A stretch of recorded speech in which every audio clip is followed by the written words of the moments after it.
have not had a calf this year, and they should have had it. What we have to do is, go behind them and pregnancy check them. Just don't look at them.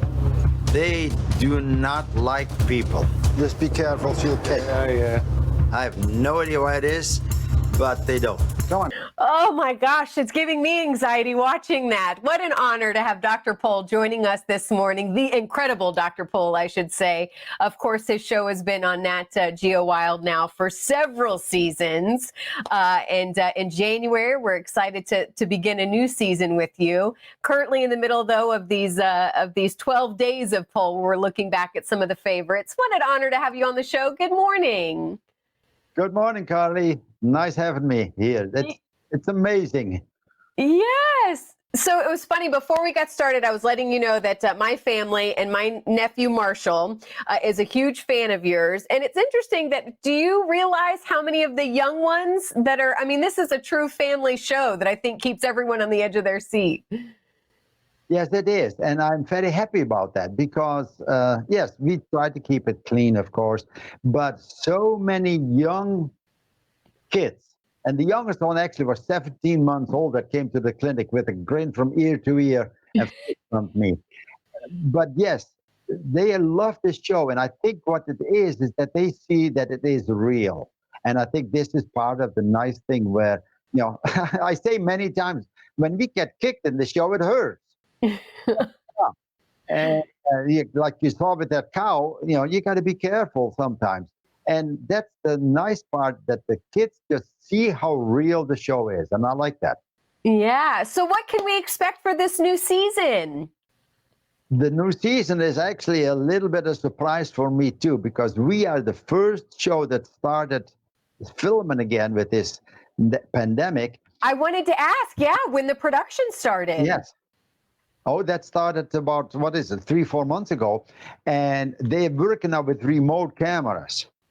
Before that, there was always the cameraman and the sound man in the room with us, and we would know exactly when we had to behave. But now, we're treating animals, we're talking with the people, and we have no idea what they're filming and when they're filming.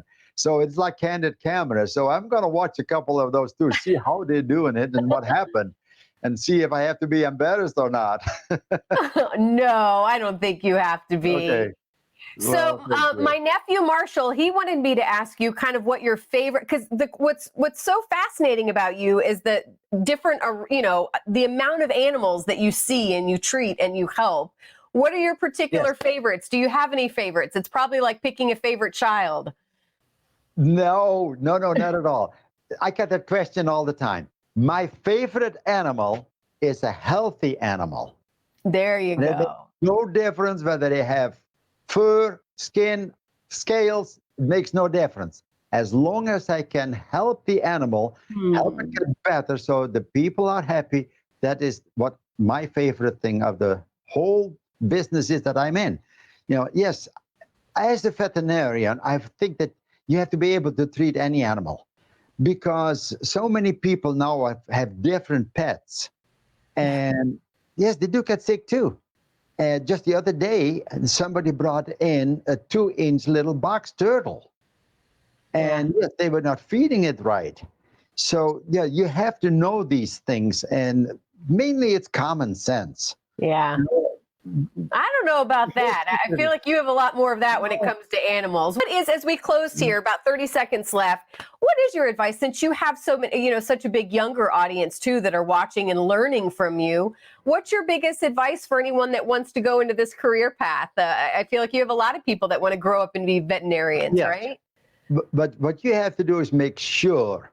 I was 12 years old when I wanted to become a veterinarian. And yes, I helped the local veterinarian. So if you think you want to become a veterinarian, see if you can volunteer, either at shelters, and see how you can interact with animals. You have never to be afraid of an animal, because they can feel it. Yeah. So you have to know what these animals can do, will do, are going to do. And this is what they say, look them in the eye, you can tell what's going on. Well, thank you again so much for spending some time with us this morning. Happy holidays. We can't wait for the new season, which again starts in January. Well, thank you, Carly, and happy holidays to you. All right. Bye, Dr. Pohl.